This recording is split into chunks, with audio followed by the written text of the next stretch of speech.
बर्बरिक को यह वरदान था कि उनके पास 3 तीर थे, इसलिए उनको 3 बाणधारी भी बोला जाता है। अब 3 बाण लेकर के बर्बरिक युद्ध भूमि की तरफ चल रहे हैं। वो 3 बाण जिसमें वो सारा महाभारत खत्म कर सकते थे। तो बर्बरिक से भगवान ने ब्राह्मण रूप में जाकर के रोक दिए और बोले कि कहाँ जा रहे? तो बोले कि मैं युद्ध में हिस्सा लेने जा रहा हूँ। बड़े बड़े योद्धा आए थे उस युद्ध में हिस्सा लेने। बोले कि किसकी तरफ से लड़ोगे? तो बोला कि मेरी माँ ने कहा है कि जो हारा हुआ होगा, कमजोर होगा, मैं उसकी तरफ से लड़ूंगा। और भगवान मुस्कुराए और भगवान को पता था हारने वाले कौन है। बोला हाँ। तो भगवान ने कहा कि ठीक है, ये जो पेड़ है इसके सारे पत्ते छेद के बताओ, एक तीर में तुम्हें मानो। बर्बरिक ने बाण चढ़ाया, सारे पत्ते पेड़ के छेदता हुआ बाण आकर के भगवान के पैरों के पास रुक गया, क्योंकि एक पत्ता भगवान ने अपने पैर के नीचे दबा दिया था। जब तीर रुक गया तो बर्बरिक को लगा कि ये कोई साधारण ब्राह्मण नहीं है। तो बर्बरिक ने कहा कि आप हैं कौन? तो भगवान ने अपना रूप दिखाया। तो बर्बरिक ने कहा कि आप तो मेरे गुरु हैं, मैं तो आपका शिष्य हूँ। तो भगवान ने कहा कि ठीक है, मैं गुरु हूँ तो गुरु दक्षिणा नहीं दो? तो बर्बरिक ने कहा कि हाँ बताइए मैं क्या दूं? तो भगवान ने कहा कि मुझे अपनी गर्दन काट के दे दो, इस युद्ध में हिस्सा नहीं।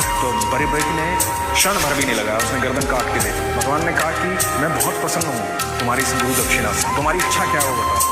बोला कि मैं युद्ध देखना चाहता हूँ। बोला तुम पूरा युद्ध देखोगे, और जो तुम्हारी माँ ने तुमसे कहा था ना कि तुम कमजोर के साथी बनना, हारे हुए के साथी बनना, उसका साथ देना, तो मैं तुम्हें वरदान देता हूँ कि आज के बाद इस सृष्टि में तुम मेरे नाम से जाने जाओगे, और जो कोई भी हारा हुआ तुम्हारे पास आएगा वो झोली भर कर जाएगा। इसलिए हारे का सहारा खाटू श्याम हमारा कहा जाता है। आप जीवन में कितने भी हारे हुए हो, ये मैं चैलेंज के साथ कहता हूँ, जब कोई काम ना आए ना, कोई भी काम ना आए, आप बिल्कुल हार जाए। सिर्फ 3 दिन, मैं सिर्फ 3 दिन की बात कर रहा हूँ। 3 दिन आप दुनिया में कहीं भी हो, आपके पास खाटू श्याम जी की तस्वीर हो, उनका विग्रह हो ना हो, कोई बात, आप उनका ध्यान करके 3 दिन जोत लगा करके अपने मन की इच्छा बोल दीजिए उनसे, सर चौथे दिन इच्छा पूरी हो जाएगी। ये मेरा दावा है, ये वरदान है भगवान का।